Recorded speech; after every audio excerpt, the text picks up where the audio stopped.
My name is Marie, and when I was just 22, I look back on the moment my world cracked open. At 15 years old, I learned that my parents would not pay for the treatment that could save my life. Instead, they decided that money was better spent on my brother's education. Thankfully, my aunt stepped in and rescued me. But behind the scenes, I made a choice of my own, one they would regret for years afterward. If you've ever felt betrayed by the very people who were supposed to protect you, you'll understand my story. I was still just a teenager when I realized my survival wasn't worth as much as a college degree. I can picture it perfectly.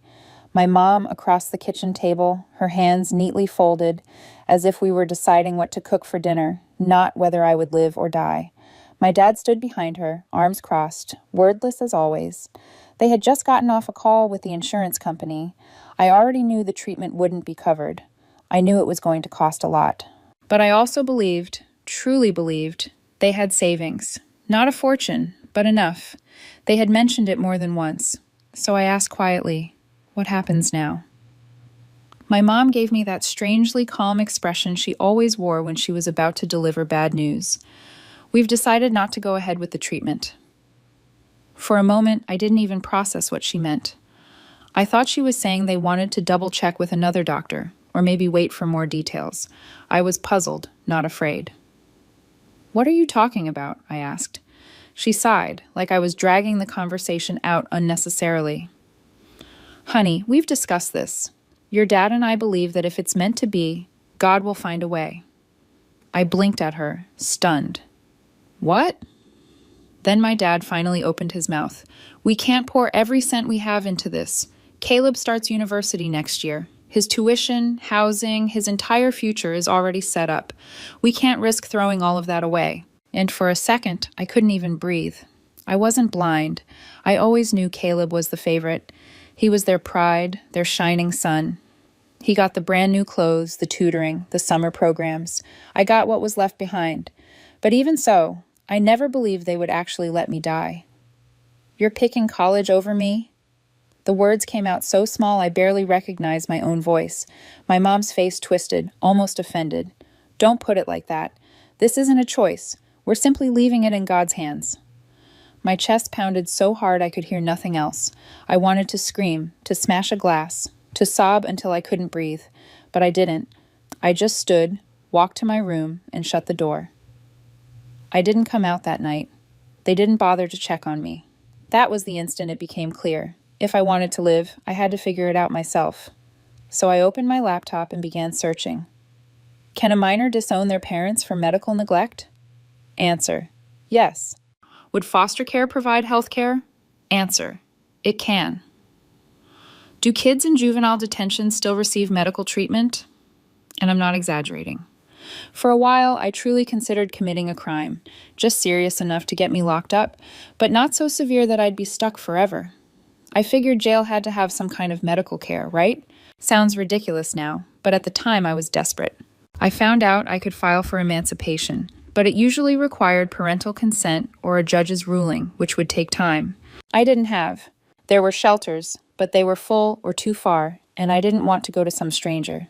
Then I thought of Ruth, my mom's older sister. She lived about 40 minutes away. We didn't see her often.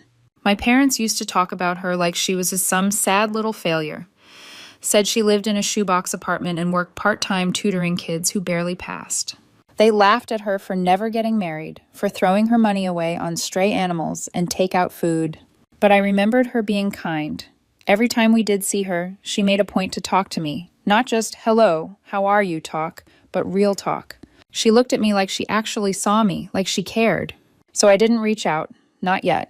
I wasn't ready to ask for help. I just wanted to survive the night. I packed a bag, some clothes, my iPad charger.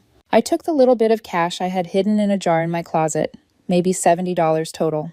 I waited until after midnight, listened to the creak of the hallway floorboards, the click of their bedroom door, and then I left just like that. I didn't leave a note. I didn't say goodbye. I walked 5 blocks before I found a bench near the 24-hour grocery store. I sat there for a long time just thinking. I thought about how I used to believe my parents loved me. Not the way they loved Caleb, sure, but I thought maybe deep down they still cared. I thought about the way my mom had held my hand when I was little, how she used to read to me at night before Caleb started middle school, and everything shifted. I thought about my dad teaching him how to drive while I sat inside doing dishes. And I thought about how now that I needed them most, they'd chosen to spend that money on someone else, not a stranger, not a neighbor, my brother, and not just for anything. For college, as if that somehow mattered more than whether I lived to see 16. I sat on that bench until the sky started to lighten. I didn't cry, I just planned. I wasn't going back. Whatever happened next, whatever I had to do, wherever I had to go, I was going to find a way to stay alive without them. I didn't sleep that first night. I watched the sky change from black to gray, then to gold as the sun came up. People passed me on the sidewalk, some with coffee cups, some walking dogs, a few in suits with their heads down. No one looked at me. I think that's what hit me hardest, how invisible I was. Just a girl on a bench with a backpack. No one stopped to ask if I was okay. Not that I expected them to. I was used to not being seen. I'd gotten good at it. Not in a sad, melodramatic way, just in a quiet, practiced way. I knew how to disappear in plain sight, how to take up as little space as possible. That's what it had been like at home for as long as I could remember. My parents weren't abusive in the way people expect. They didn't yell or hit or lock me in a closet. They didn't need to. Ignoring someone completely is its own kind of violence. Caleb, my older brother, was the star the day he was born. I think the spotlight just permanently snapped toward him. And when I came along 2 years later, I was an afterthought. They'd never say that out loud, of course. They'd smile and say they loved us equally, but it was a lie so thin you could see through it with your eyes closed. When Caleb got sick, it was a family emergency. Everyone dropped what they were doing. When I got sick, I was told to drink some tea and rest. When he won a science fair, my parents threw a party. When I placed second in a writing competition, my mom said, "That's nice, sweetie. Can you set the table now?" It wasn't just big moments either. It was the small, constant choices. Caleb got new shoes every semester. Nikes, always name brand. I wore the same pair for 2 years until they split at the heel. He got a laptop for school when he turned 13. I got a hand-me-down that barely turned on. He got driving lessons. I got told we'd figure it out later. And I believed it would come later. That eventually it would be my turn. That if I just worked hard enough, stayed quiet enough, proved myself enough, they'd see me. I spent years trying to earn their attention like it was a scholarship. One time in 7th grade, I got a perfect report card, straight A's. I showed it to my dad, proud for once, hopeful. He glanced at it and said, "That's expected of you. Caleb struggles more, so his achievements mean more." I felt like someone had knocked the wind out of me. I didn't show him my grades after that. Even birthdays were different. Caleb always got a party. Balloons, gifts, a fancy cake with his name written in blue icing. My 15th birthday, my mom forgot. I only got a text that said, "Oh, happy birthday, sorry, busy day at work." I remember reading it while sitting alone at the bus stop after school. I'd bought myself a cupcake from the cafeteria and ate it while waiting for the ride home. I wasn't angry, not exactly, just numb. But even with all of that, I never thought they'd let me die. That's the part that still doesn't feel real sometimes. I thought they loved me, even if it wasn't the same way they loved Caleb. I thought if it came down to it, if my life was on the line, they'd step up. They didn't. They chose him. But this time, it wasn't over a pair of shoes, or a school trip, or a birthday. It was my life, and they walked away from it like it was nothing. I tried to tell myself they were scared, that maybe they didn't understand the diagnosis, or they were overwhelmed, but I'd seen their faces, calm, steady, resigned. They had known what they were doing. That's what sent me running. Not just fear, but clarity. I wasn't safe in that house, not because they'd hurt me, but because they wouldn't save me. So I ran, and now I was sitting on a park bench with a backpack full of clothes and $73 in cash. I didn't know where I was going yet. I just knew I wasn't going back. For a second, I thought about calling my school counselor, but I knew how that would go. Mandatory reports, child services, maybe foster care, maybe worse. I'd seen enough news stories to know that even well-meaning systems don't always protect kids. Then I thought about Ruth, my mom's sister, the only adult in my life who ever treated me like I mattered. I hadn't seen her in almost a year. My parents didn't like inviting her over, said she was negative and always judging. In reality, I think she just made them uncomfortable because she saw through them. She never bought into the perfect family act. Once, when I was maybe 10, I overheard my mom on the phone with Ruth. They were arguing. My mom said, "We're doing fine, Ruth. You don't need to lecture us on parenting." Ruth's voice came through the speaker, sharp and clear. "I'm not lecturing. I'm just wondering why. Marie looks like she hasn't been hugged in weeks. That sentence hit me like a truck. Guess it was true. She saw me, even then. And now, sitting on a park bench with the morning sun warming my back and nothing but fear in my chest, I realized something. She was the only person in the world I trusted. I didn't know what I expected. Maybe she'd let me crash on her couch for a night or two. Maybe she'd help me figure out how to talk to someone, find a social worker, apply for help. I didn't expect anything more than that because Ruth was poor. My parents never stopped reminding me of that. She can barely take care of herself, my dad would mutter. Lives like a hermit, my mom added. You should feel lucky we provide what she can't. I didn't believe them. Not really. But their words echoed in my head now as I pulled my phone from my pocket and stared at her number. My hands shook as I dialed. The phone rang once, twice, then she picked up. Hello? I opened my mouth, and for the first time since leaving home, I felt tears burning at the edges of my eyes. Ruth, I said, it's me, Marie. I waited for her to ask what was wrong, to sound confused. She didn't. She just said, where are you? And when I told her, she said 2 words I'll never forget. Stay there. He was coming. She pulled up 10 minutes later in a faded red car with one window that wouldn't roll up all the way. The moment I saw her, I nearly lost it. My legs felt numb, like I'd forgotten how to stand.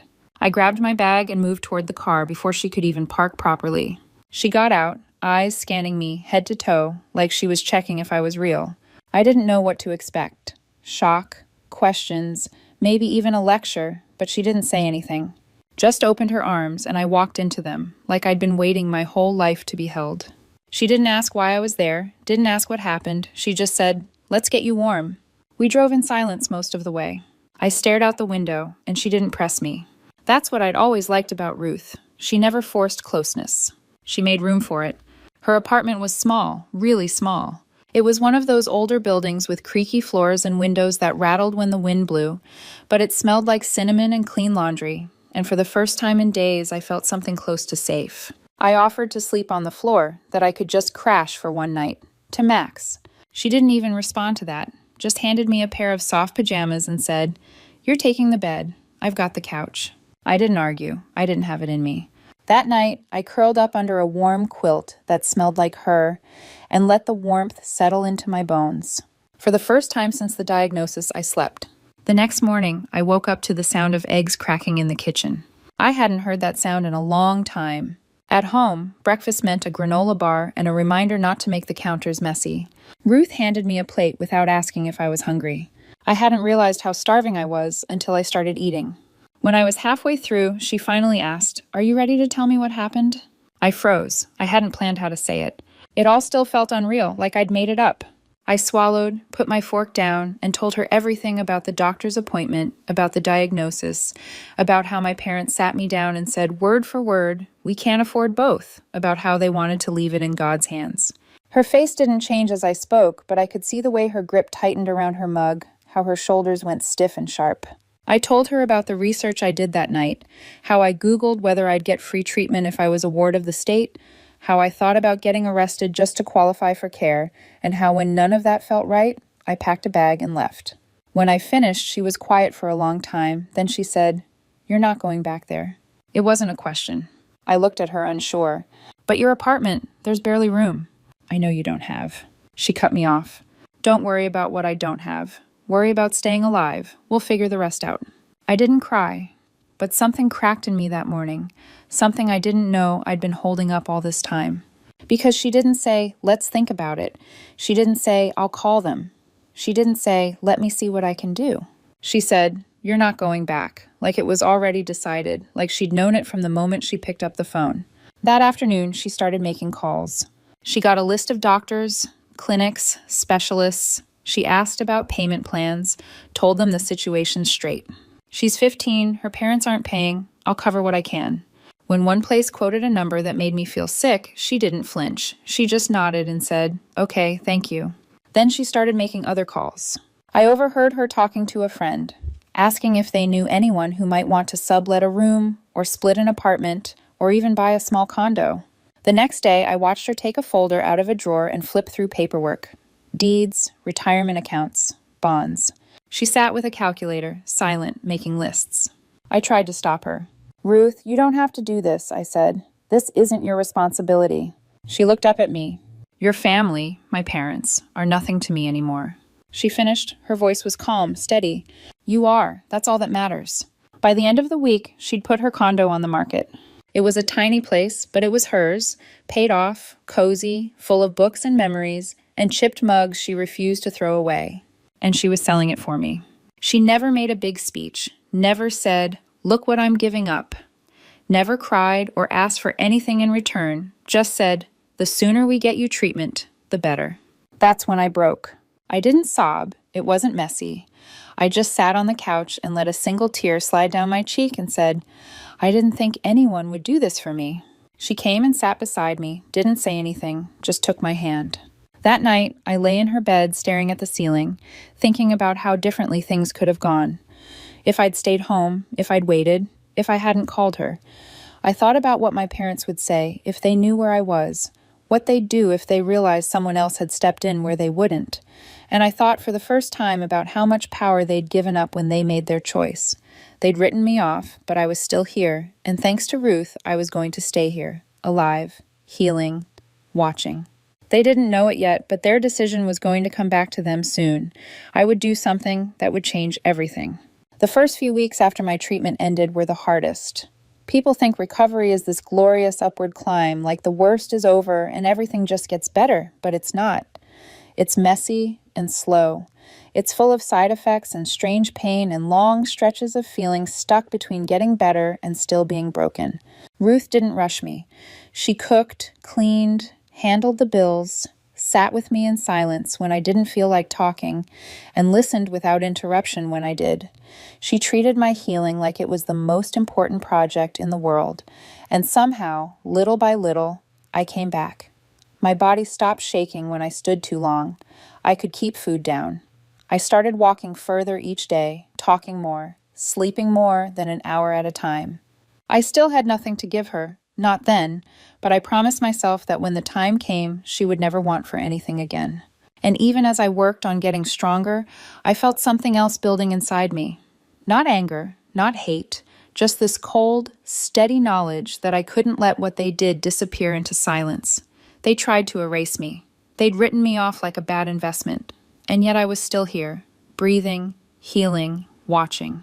So I started thinking about how to make it matter. I didn't want a viral post or a screaming match or some long-winded letter about how much they'd hurt me. What I wanted was for the right person to know, the one person whose opinion they worshipped. Growing up, there were always certain rules in our house, things that didn't make sense to outsiders, like how we weren't allowed to eat in the living room on certain nights or why my mom would buy expensive wine we weren't allowed to open. It was all about preparing for him, Dr. Malcolm Avery. He was the kingmaker, ran the National Private Admissions Consortium, former Ivy League dean, respected, untouchable. He came to dinner once when I was 11. I wore a dress I hated and was told not to speak unless spoken to. I remember that night, down to the smell of the overcooked salmon my mom ruined, because she was too nervous to pay attention to the oven. Caleb showed him a science project. My parents laughed too loudly at his jokes. They kept slipping in their client stats, their student success stories, their whole pitch wrapped in casual conversation. Me? I was there to smile, nod, and stay quiet. After he left, my parents bussed like they'd just seen God. "If we get Avery's trust, we're set," my dad said. "That's all it takes." They spent the next decade obsessed with that man's approval. So when I was finally strong enough to sit at my desk without my legs shaking, I opened a blank email and I wrote the truth. Not just a will-be-sturdy rant, just facts. I told him who I was, that I had met him once, that I was the daughter of Victor and Melissa Hart, and that when I was 15, I got sick and that they had the money to help me, but they decided to save it for my brother's education. I told him I ran away, that my aunt took me in, that she sold her home, her savings, everything she had to keep me alive. I told him that my parents were still out there running a business based on the image of a loving, principled family, one that put children first. I attached proof, a rejection letter from the treatment center listing the exact cost, a text message from my mom telling Caleb to ignore me. "She'll come back when she's tired of acting out," a screenshot of my dad writing. "Can't throw it all away on a gamble." And then I ended the message with one line I thought, "You should know what kind of people you're working with." I stared at the screen for a long time before hitting send. Not because I was scared, but because I knew the second I pressed that button, things would never be the same again. I didn't tell Ruth. I didn't need her to talk me out of it, or worse, to try to protect me from what might happen next. She'd already done enough. This part was mine. It was quiet, clean, private. And when I finally hit send, I closed the laptop, took a deep breath, and poured myself a glass of water with hands that didn't shake anymore. I didn't know when things would start. I didn't even know if he'd respond. But I knew the one thing that mattered most. I had said exactly what needed to be said to the only person who mattered in their world.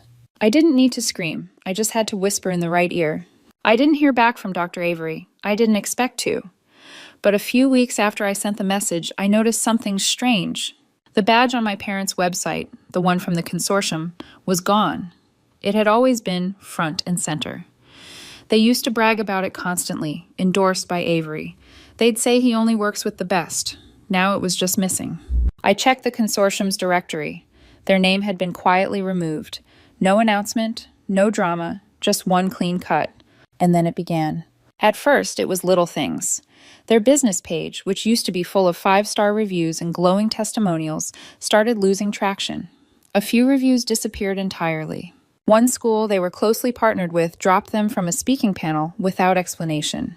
They posted less. Their smiles looked tighter. Then the real damage started. Rumors in parent groups, posts hinting at unethical practices. One client pulled their contract and requested a full refund. They tried to pivot, new branding, new packages, even a name change. It didn't work. Their phone stopped ringing. Their inbox went silent. Clients ghosted them. Schools cut ties. Their reputation, once the entire foundation of their business, had collapsed without a sound. 6 months later, I heard they had to shut down their office. They moved everything into their home, then lost that too.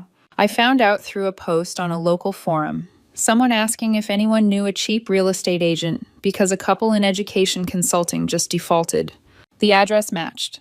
They moved into a rental in a worse part of town. Still together but barely. Not out of love, out of necessity. I heard they fought constantly. Neighbors reported shouting, once the police were called. They didn't split. Maybe they couldn't afford to. Maybe they knew no one else would want them. And through all of it, I stayed silent. I didn't gloat. I didn't reach out. I just watched. And I built. By the time I was 19, I had turned my tutoring side hustle into a full-time business. I specialized in helping kids with college essays, especially the ones who didn't have picture-perfect lives. I understood how to make their stories real, how to make them count. Word spread. Clients poured in. I brought Ruth on full-time. Admin, scheduling, managing emails. I paid her more than she had ever earned in her entire life. She never once asked for a raise, never requested a single thing. But I gave it anyway because she had given up everything for me. On her birthday, I handed her the keys to a house, modest, filled with sunlight, tucked near a lake, with a reading nook and a kitchen that didn't drip. She cried first. Then I followed. After that, I booked her a trip to Greece. She had always dreamed of going. She told me she once kept a photo of Santorini taped above her work desk. From the trip, she posted a picture, smiling, glass of wine in hand, the blue sea stretching behind her. Her caption read, "To my wonderful niece Marie, thank you for giving me a life I never dared to imagine." That post changed everything. It found its way back to them. I don't know if someone forwarded it, or if they searched my name out of habit or bitterness. But I knew the exact moment they saw it, because only days later they began reaching out. First came the emails. "We're so glad you're doing well. Let's reconnect. We'd love to talk." I ignored them. Then came the texts. Then the phone calls. I changed my number, and then one day I saw them in person. They showed up at an event where I was speaking, a small conference for student mentors. They waited outside until it wrapped up. When I stepped out, they were standing there. For a second, I hardly recognized them. My dad looked worn. His suit hung wrong. His shoes were scuffed and tired. My mom's hair was streaked with gray, her makeup uneven, like she hadn't bothered with it in months. "Marie," she said, her voice unsteady. "Just a moment, please." I didn't move. "We know we failed you," my dad admitted. "We've lost everything," my mom added, stepping closer. "We saw Ruth's post. We didn't realize how far you'd gone, how generous you are." I stared at her. You mean generous, like paying for someone's treatment so they don't die? I asked. She winced. My dad tried again. We were scared. We made mistakes. We didn't think. No, I cut him off. You didn't think. You decided I wasn't worth it. We were under so much pressure, my mom whispered. We thought Caleb isn't speaking to you either, I said. Even he knows what you did. Silence fell, heavy and weary. We're not asking for much, my dad murmured. Just a little help. We're struggling. I let the quiet linger. Then I said, You once told me you couldn't afford to keep me alive. I'm only giving you the same answer. My mom's lips shook. My dad turned his eyes away, and I stepped off the curb and walked toward my car. They didn't follow. Later that night, Ruth asked how the talk went. I told her it was fine. I never mentioned them. She smiled, poured tea for us both, and started dreaming up her next trip. I asked her where she wanted to go. She grinned. Somewhere warm with a hammock. We touched our mugs together, and I thought, not for the first time, I hadn't just survived. I had built a life, and I built it for the one person who believed I was worth saving.